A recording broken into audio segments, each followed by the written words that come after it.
Welcome back to the channel where we bring you the wildest royal updates and untold stories surrounding Catherine, Princess of Wales, and the drama inside the palace walls. This latest twist has left King Charles completely stunned after Princess Beatrice uncovered a shocking deal between Queen Camilla and her father, Prince Andrew. According to an insider, during a secret meeting, a senior royal was pushed to strip Prince Andrew of his titles at Camilla's demand. The revelation is causing chaos, and Princess Beatrice, now playing a major role in Prince William's restructuring plan, has dropped a bombshell about a private arrangement that no one saw coming. Beatrice revealed that her father and Camilla had struck a hidden agreement that blindsided the royal family, shaking up the monarchy's foundation like never before. We've all heard whispers about Camilla's behind-the-scenes maneuvers, but this disclosure takes it to another level. These accusations from Beatrice point to a shocking arrangement between Prince Andrew and Queen Camilla,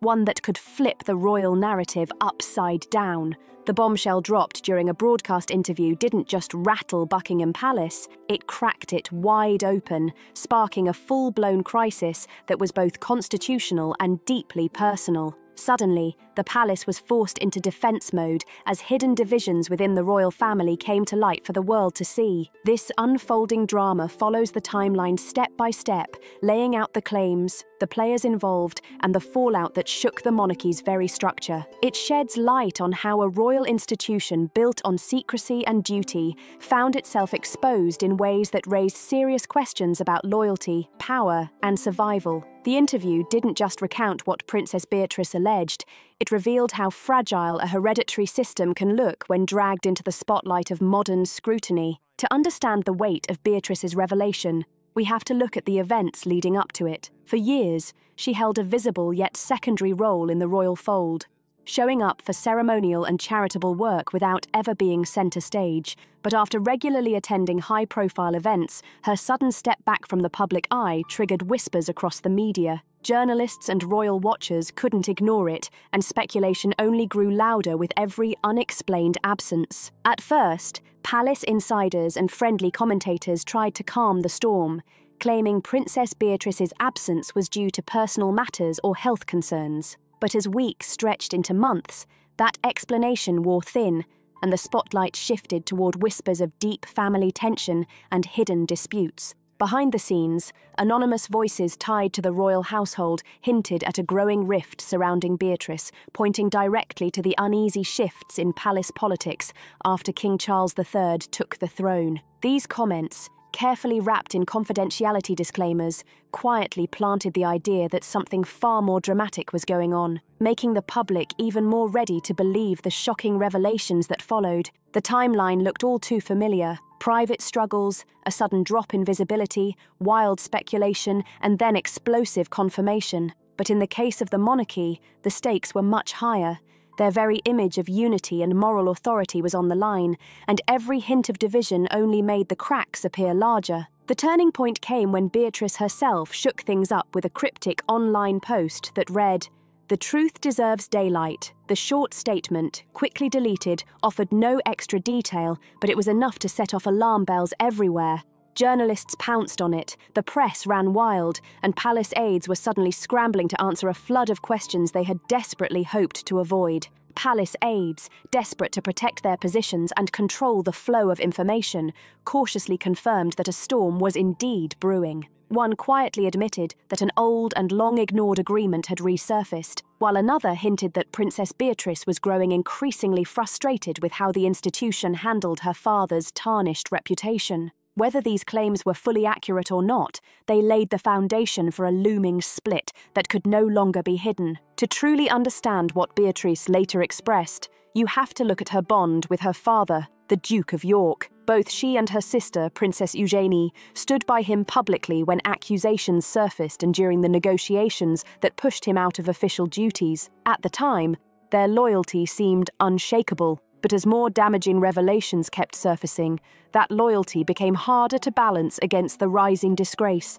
not just for Andrew, but for the crown itself. Insiders describe Beatrice's shift as a slow but steady awakening, family loyalty clashing with the undeniable fallout of her father's actions. and the palace's desperate attempts at damage control making everything worse. What began as a daughter's instinct to defend her family transformed into a realization that shielding Andrew was costing the monarchy dearly. Early on, Beatrice's reactions were shaped by traditional values, protecting family honor, shielding loved ones from public humiliation, and trying to prevent further harm to the institution. But as events spiraled, even she had to confront the ugly truth. Defending her father at all costs meant risking the very integrity of the crown. Over time, Beatrice's instinct to protect family honor started to clash with growing fears about secrets being buried, secrets the public had every right to know. Hiding information that could damage the monarchy's image only made things worse, especially when it seemed the palace was more focused on preserving power than telling the truth. According to sources close to the princess, the real turning point came late one night with a phone call that shook her to the core. The call came from a retired royal staffer, described in testimony as remorseful and clearly distressed, who begged Beatrice to look into a sealed set of documents linking her father to Queen Camilla. That tense conversation set off a chain of events that pushed Beatrice toward breaking her silence once and for all. In the days that followed, her behavior changed dramatically. She suddenly pulled out of scheduled royal duties, distanced herself from family members, and was spotted seeking advice from one of London's most powerful law firms. At the same time, Queen Camilla made an unannounced appearance at Clarence House, where she held a tense private meeting with senior advisors, moves that fueled speculation of serious cracks forming inside the palace. For those watching closely, Beatrice's eventual decision to go public wasn't about revenge or rebellion. It was about conviction. Insiders say she believed she had a duty to expose the truth, even if it meant challenging the very institution she was born into. Beatrice reportedly came to the conclusion that staying silent would make her complicit in shady deals that, in her eyes, threatened the very integrity of the crown. To her, speaking out wasn't just a personal stand, it carried weight for the monarchy as a whole, even touching on questions of accountability and transparency in a modern democracy. By breaking her silence, she was openly rejecting the secret backroom agreements that shielded powerful figures while leaving the public in the dark. At the heart of her claims was a bombshell revelation, an alleged secret pact among the highest levels of the royal family, a coalition built to protect influence and preserve appearances, no matter the cost. Beatrice painted this as a dangerous arrangement, one that risked reshaping how the world views the monarchy in the present day. The most explosive detail centered on an alleged clandestine agreement between Prince Andrew and Queen Camilla. Beatrice described it as a pact of mutual preservation, where each would protect the other to survive the storm. Leaked details and supporting evidence suggested this deal surfaced during one of the monarchy's darkest moments, when Andrew's scandals were dragging the institution's reputation into crisis and his shrinking role in public life threatened to stain the crown itself. According to Beatrice's account, as Prince Andrew's reputation collapsed and his standing grew weaker by the day, he began searching for a powerful ally to shield him. That's where Camilla entered the picture, first as the Duchess of Cornwall, later as Queen Consort, armed with influence, access, and the political sharpness that came with being the most important royal partner-in-waiting. Camilla had already endured her own uphill climb, transforming from a highly controversial figure into a firmly established member of the senior royal circle. Insiders described her as someone who understood palace power games better than anyone, keenly aware of the risks posed by a disgraced prince who could turn volatile if left unchecked. Beatrice explained that the so-called agreement between Andrew and Camilla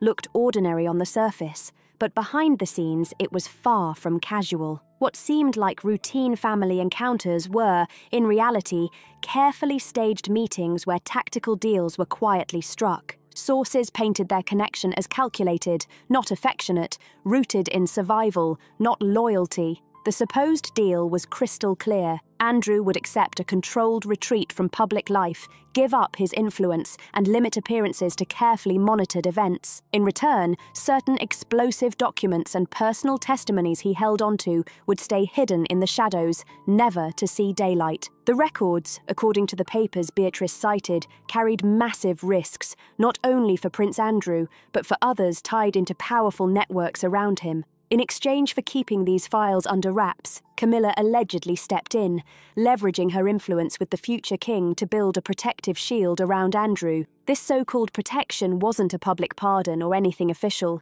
It operated in the shadows, an internal safeguard designed to contain the fallout before it reached the public eye. Reports claim this buffer included high-level legal defense funded through royal or ducal resources, carefully crafted press releases aimed at softening Andrew's public image, and behind-the-scenes procedures meant to stop his reputation from completely collapsing. Beatrice described the secret deal as a calculated move, a survival strategy meant to keep the monarchy standing by containing the scandal rather than exposing its full weight. She revealed that documents and evidence pointed directly to this arrangement, showing just how far the family went to control the narrative. And at first, it worked. For a brief time, the deal seemed to hold steady, buying Andrew breathing room while giving the palace the illusion of stability. Prince Andrew quietly slipped from the public spotlight, and for a moment the monarchy seemed to dodge its most urgent crisis. But Princess Beatrice claimed the secret deal never disappeared. It stayed hidden in the shadows. While digging through her father's financial records, she stumbled upon sealed letters carrying Queen Camilla's personal insignia. These letters, according to Beatrice, weren't just harmless notes. They contained carefully worded reminders about keeping matters private, stressing discretion, and preserving family unity at all costs. Even without a signed contract, the language and surrounding documents convinced Beatrice that she was staring at undeniable proof of a clandestine partnership between her father and Camilla. This discovery, her colleagues revealed, completely shifted Beatrice's perspective. She no longer viewed Camilla merely as the warm stepmother figure presented to the public, but as a sharp political operator, driven by a mix of institutional preservation and personal ambition. It was a revelation that forced Beatrice to confront her own family values head-on, challenging everything she had been raised to believe about duty and loyalty. She realized her connections and endorsements, once thought of as harmless royal obligations, might have been weaponized to prop up an image of stability while hiding the cracks beneath. To stay silent, she concluded, would not only make her complicit, but also risk shattering the crown's moral credibility in the eyes of the world. Beatrice's choice to break with royal tradition and expose hidden truths wasn't sudden. It was a slow, grinding transformation shaped by her sense of duty, loyalty, and rising moral conflict. Once known as the devoted daughter who stood firmly by her father during his public downfall, she endured humiliation and relentless media scrutiny to protect him. On the surface, her loyalty looked unshakable, but behind it, serious tensions were already brewing. Palace insiders revealed that Beatrice was quietly pressured to serve as a shield for her father. Every public appearance, every quiet moment of composure was interpreted as silent approval. Her presence became a symbol of support for Andrew, whether she agreed with it or not. As the allegations grew darker and more damaging, the psychological burden only intensified, leaving her torn between love for her father and the crushing weight of public expectation. A key influence on her shifting stance reportedly came from her private bond with Catherine, the Princess of Wales. In hushed conversations, Catherine never openly criticised the palace's handling of the scandal, but her subtle questions pushed Beatrice to think beyond personal loyalty. Instead of blindly protecting Andrew, Catherine encouraged her, gently but effectively, to consider the larger consequences of silence and the lasting damage it could bring to the monarchy itself. A pivotal turning point emerged during a late-night conversation with a former royal assistant who warned her, "They're going to conceal it, and they will use you to accomplish this." The statement struck a deep chord, amplifying Beatrice's growing fear that she was being exploited as part of a broader cover-up. This realization compelled her to quietly seek external legal advice and begin recording her concerns. The mounting psychological strain soon drove her into a period of seclusion. During this time, she reportedly filled personal notebooks with raw, unfiltered reflections. According to those familiar with the writings, the pages carried the weight of profound turmoil, anger, grief, confusion, and a gnawing uncertainty about her identity and her allegiance to the institution. In the final entry before her decision to go public, she allegedly wrote, "I have had enough." That note crystallized her resolve. She chose transparency over silence, truth over complicity, fully aware of the immense personal risk and the seismic institutional consequences her words could unleash. What followed was the broadcast interview, and the sweeping storm of repercussions that would forever alter her place in the royal narrative. The subsequent broadcast interview, organised independently of Buckingham Palace, marked a striking departure from royal convention. Palace authorities were reportedly unaware of its full contents before it aired, and the presentation was widely interpreted as a declaration of personal autonomy in defiance of institutional restraint. Beatrice shunned spectacle. She delivered her account with measured determination and deliberate clarity.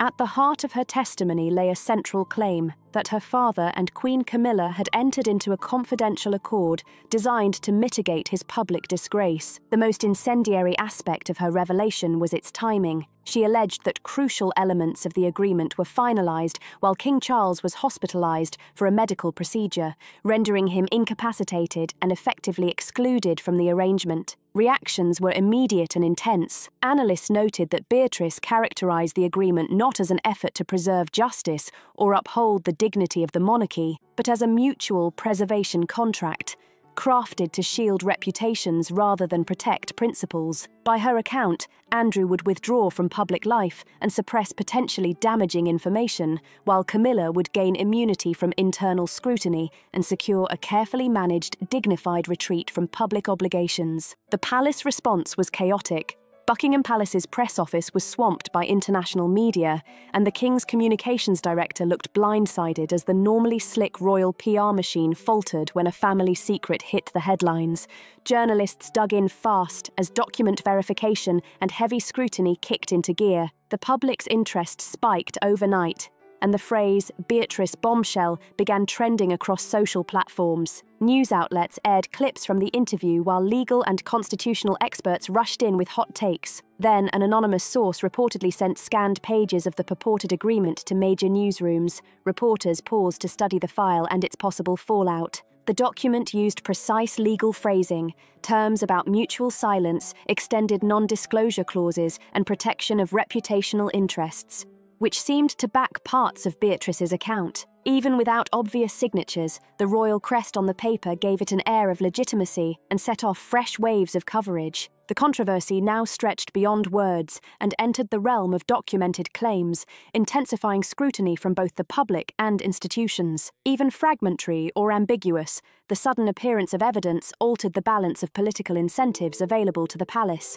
While a disputed allegation from a royal could once be dismissed as private family discord, the existence of written records empowered critics, inside and outside the monarchy, to press for firmer answers. Reports stressed that although the papers lacked binding legal force, they still revealed a deliberate pattern of concealment, carrying potential ethical and even constitutional consequences. Responses from institutions and the public followed swiftly. The scandal quickly broadened into a question of institutional accountability, placing Queen Camilla at the very centre of the storm. Polling conducted by respected organisations in the days following the disclosures showed a sharp drop in public trust regarding the monarchy's transparency and ethical stewardship. Critics demanded resignations, parliamentary inquiries, and a formal independent review. Loyalists, by contrast, pleaded for calm, framing the uproar as a temporary crisis that threatened national stability if allowed to spiral unchecked.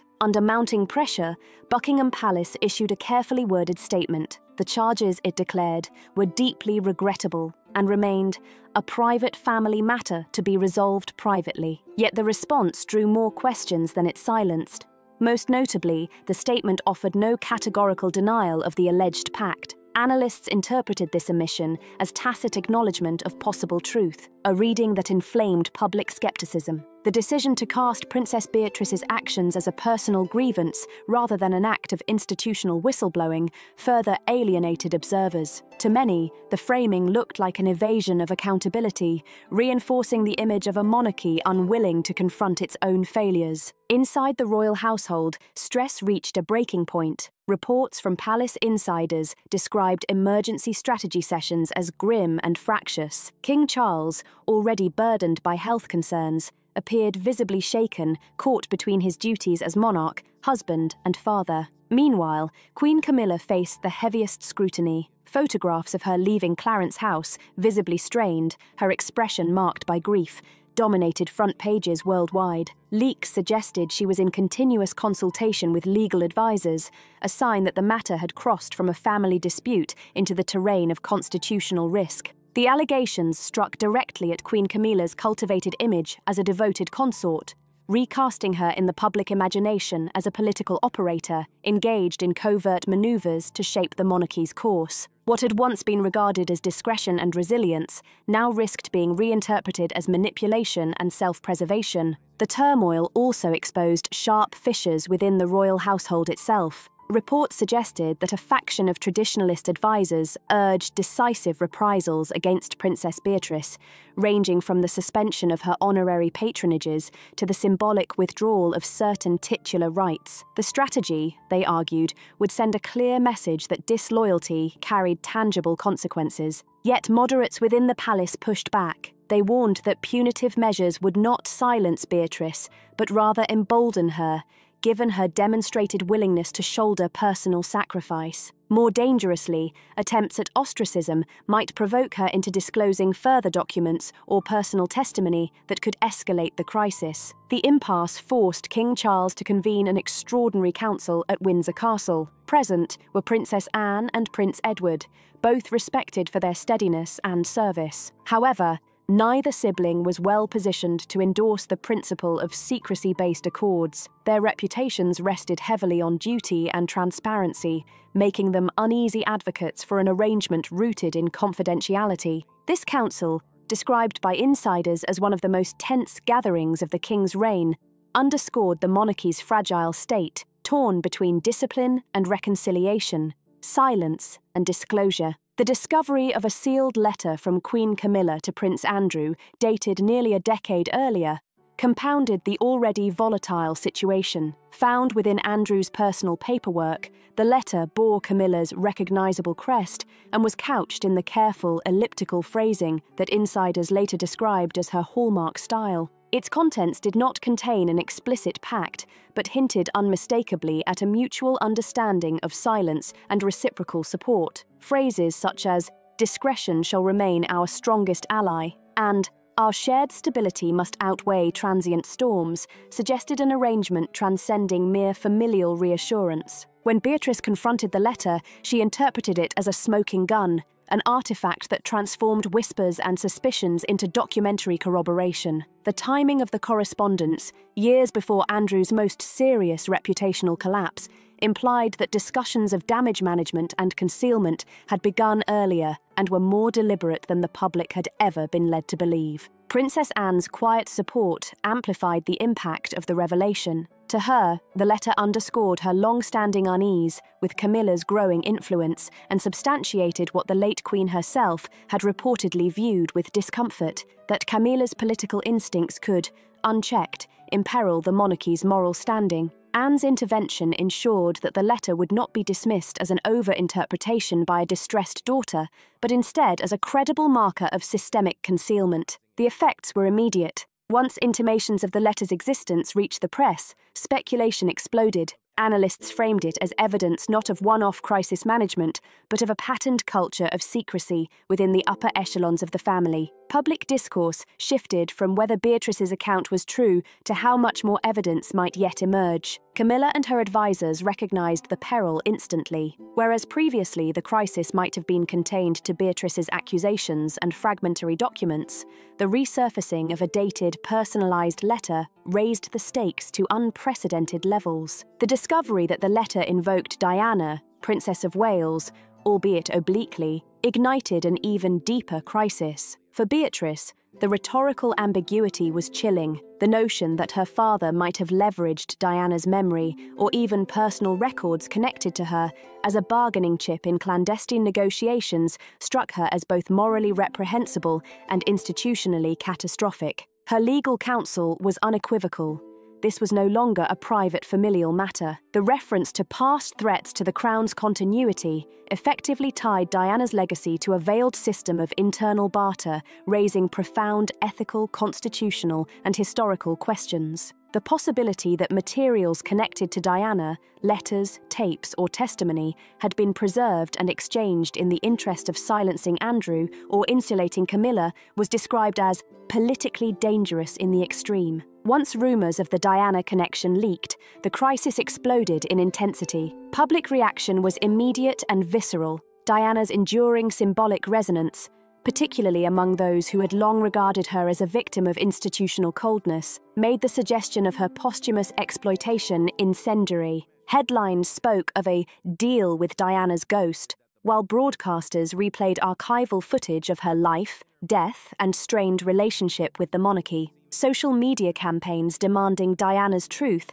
gained momentum across generations, uniting critics who had otherwise disagreed on royal controversies. Within Buckingham Palace, the crisis management team faced an impossible balancing act. To deny outright risked contradicting records already circulating in fragments. To confirm even partial truths risked tearing open decades of carefully constructed reconciliation narratives. Senior aides described the environment as combustible. King Charles was reported to be anguished, both as Diana's former husband and as a sovereign caught between protecting the monarchy's continuity and addressing the most emotionally charged controversy since Diana's death itself. Queen Camilla, meanwhile, was cast in an unflattering spotlight. The interpretation of her letter as implicitly commodifying Diana's memory redefined public perceptions of her role, from survivor of a difficult transition to an operator in backroom power deals. At this point, the crisis ceased to be framed solely as Beatrice versus Camilla. It became a national debate about the monarchy's integrity,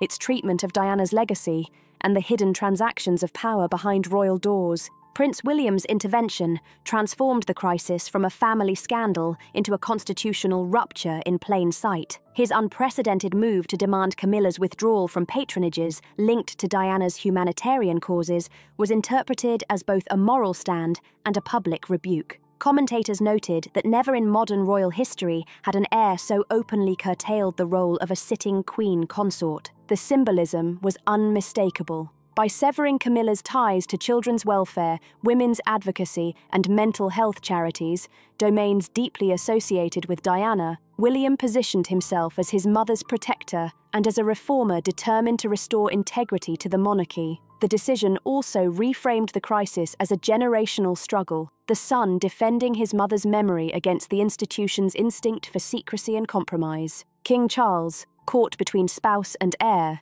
was described by insiders as deeply torn and visibly diminished. Reports suggested he spent long stretches isolated at Sandringham, attempting to broker private reconciliation, but struggling with the fact that his son's rebuke had public support. Courtiers feared that any misstep might fracture the monarchy at its highest level. Meanwhile, William's phrase, "Truth does not threaten the crown," was replayed across every major broadcaster. For supporters, it was a statement of principle that resonated with Diana's legacy of openness and vulnerability. For detractors, it risked exposing the monarchy's fractures so starkly that it could undermine the very stability he sought to preserve. The atmosphere within the royal household was described as cold, almost warlike. Camilla's advisors urged her to resist any humiliation, warning that concession could spell the erosion of her authority. Yet William's stance had galvanized public opinion. Polls showed a sharp increase in support for him personally, while confidence in the Queen consort plummeted.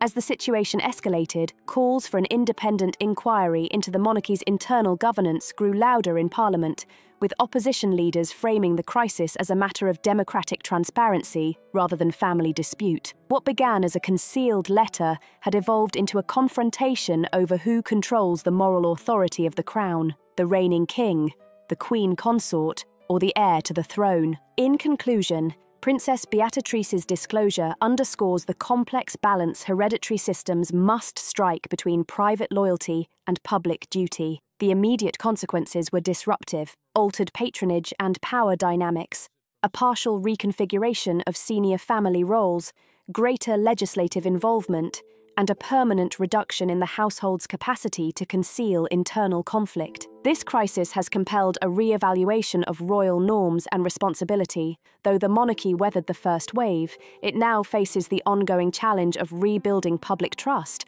while managing unresolved personal and political divisions. The Crown's legitimacy will never again be viewed in the same way, and the question of whether a lasting equilibrium between tradition and transparency can be achieved remains unsettled. Thank you for watching.